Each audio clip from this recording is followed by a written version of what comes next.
Antonio Margarito, man. You got your ass whooped, man. I mean, I saw the fight.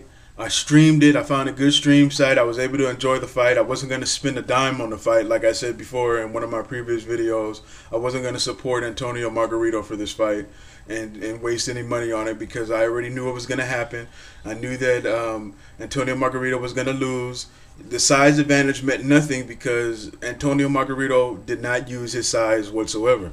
And when I'm talking about size advantage, using your size, I'm not just talking about standing straight up and jabbing from the outside and staying on the outside and boxing. I'm talking about using your size, throwing Manny Pacquiao up against the ropes, leaning on him, clinching them, punching with your free hand to the head and body, and wearing Manny Pacquiao down. He didn't do that. Something like what Bernard Hopkins would have done. Some good inside boxing and dirty boxing. He didn't use his size whatsoever. So his size advantage meant nothing.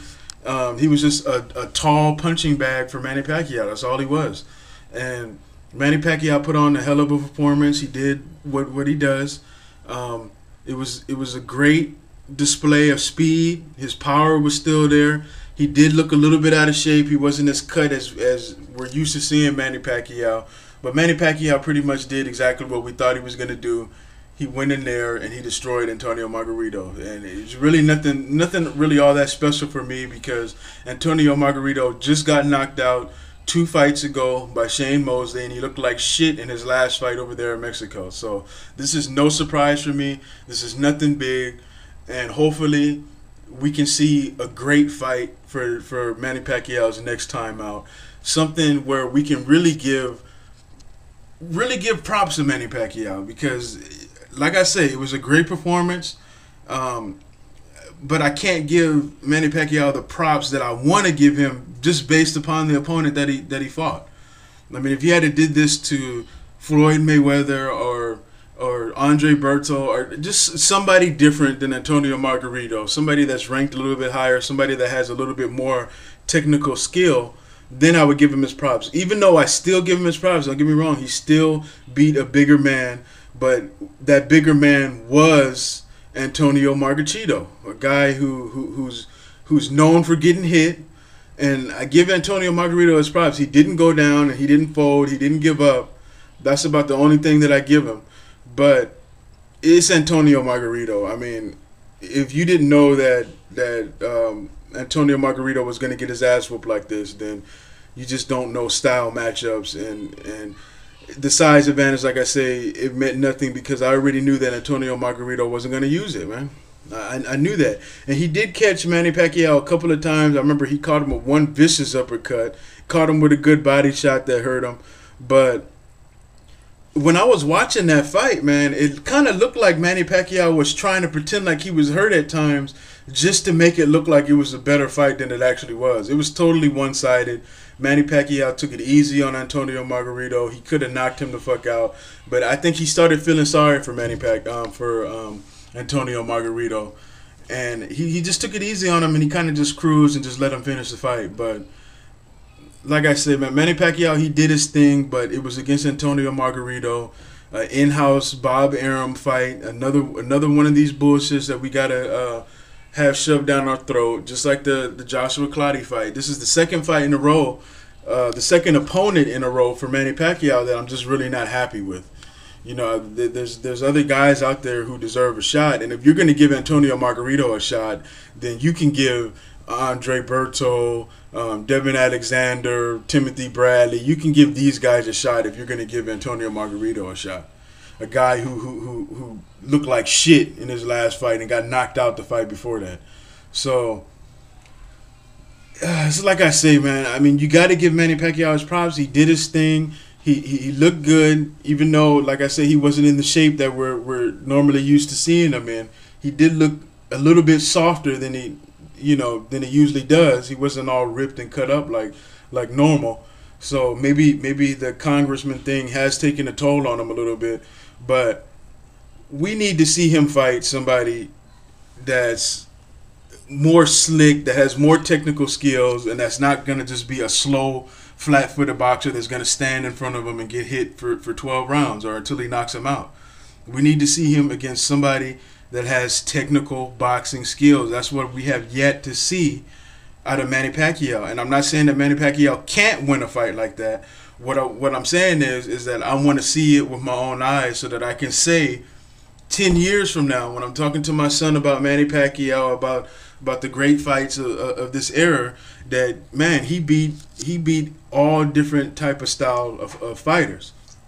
So maybe one of those fights will be next. If Bob Arum thinks that he's going to put a rematch with Miguel Cotto for Manny Pacquiao's next fight, that's going to be another fight that I'm not going to be able to support Manny Pacquiao on. And it sucks because I like Manny Pacquiao. He's one of my favorite boxers. I want to support him, but I'm not going to support the bullshit in-house type thing that they've been doing.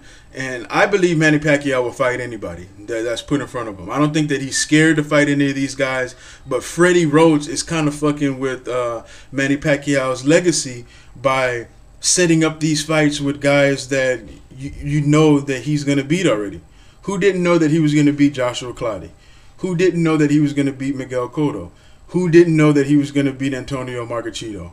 We all knew that he was going to beat these guys because they weren't at the top of their game at the moment where they met up. You know, Ricky Hatton, he had got knocked out by Floyd Mayweather, even though Manny Pacquiao did beat him at his respective weight class at 140 pounds when Ricky Hatton had to go up to 147 to fight Floyd Mayweather.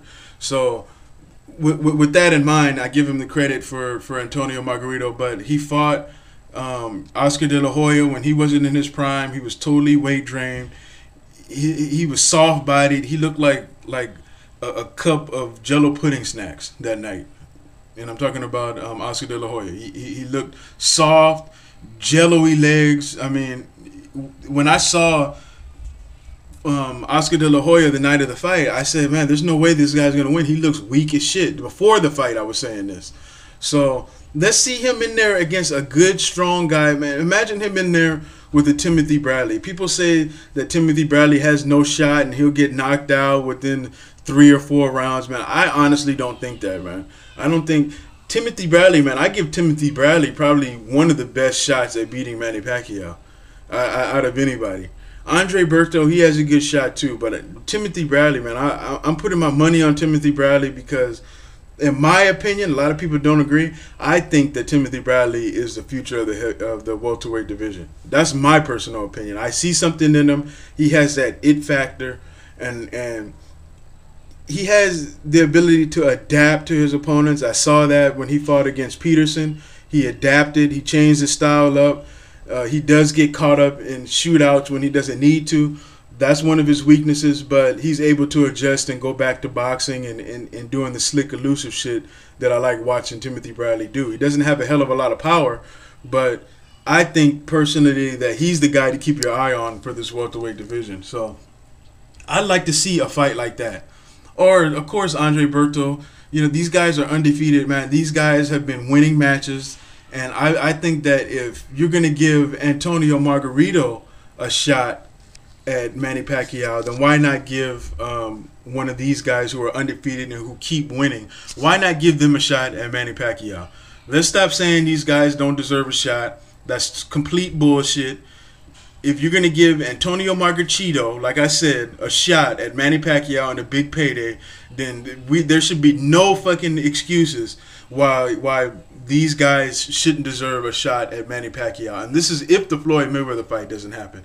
I'm doubting that fight is going to happen, to be honest with you. I'm not spending a lot of time thinking about that fight.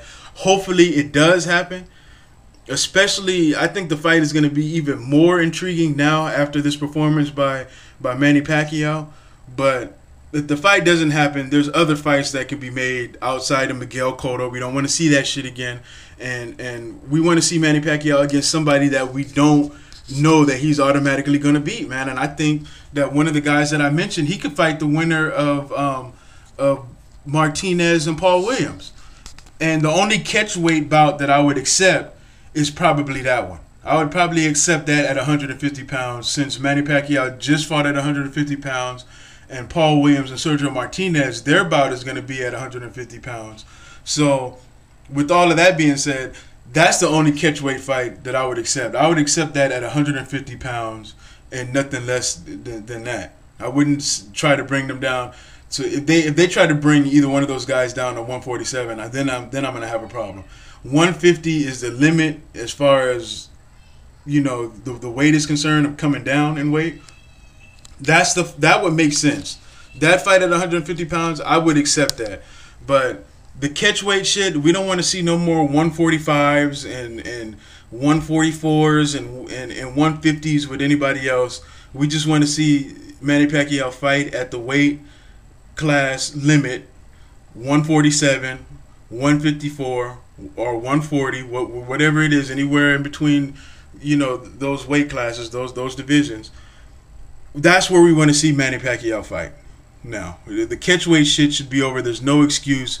He fought. He made it to 148 to fight Antonio Margarito on the night. So anybody else, he should be able to let them come in at 147 pounds. There's just no excuse anymore. Okay, and this is not an attack on Manny Pacquiao. Like I said, I think Manny Pacquiao would fight anybody at the weight that they deserve. But you got to admit that these catchweight is an advantage for Manny Pacquiao. He even said it. I saw the interview that he did with the dude from Leave It in the Ring, Gabriel Montoya.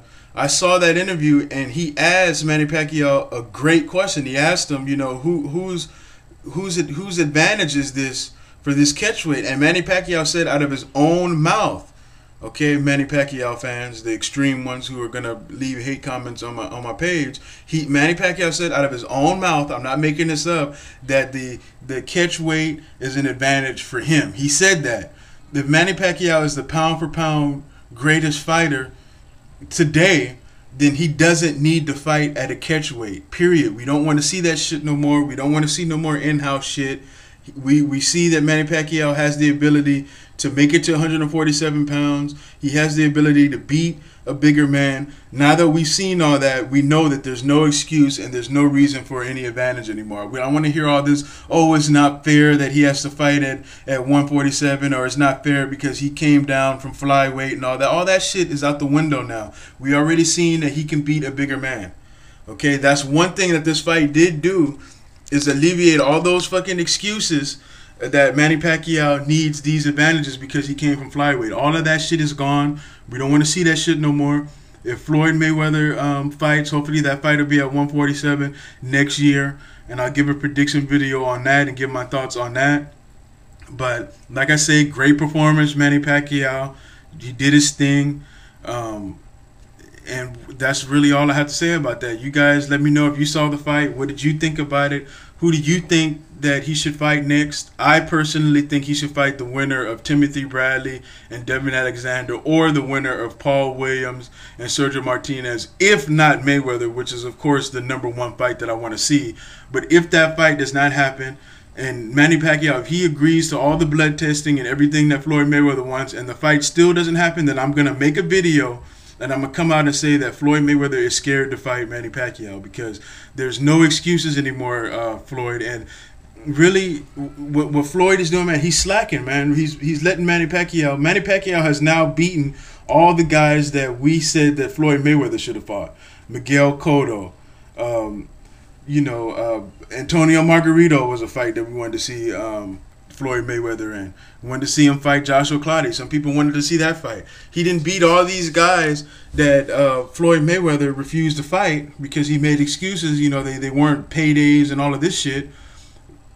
Manny Pacquiao is surpassing Floyd Mayweather right now, because Floyd Mayweather is on break, beating up, women or whatever. I don't know if that's true or not, but he's all in the media for all the wrong reasons. And he's letting Manny Pacquiao run the show right now. So hopefully that fight comes and we can see what happens with that. But that's my thoughts on this fight. Excellent performance, Manny Pacquiao. Take my hat off to you.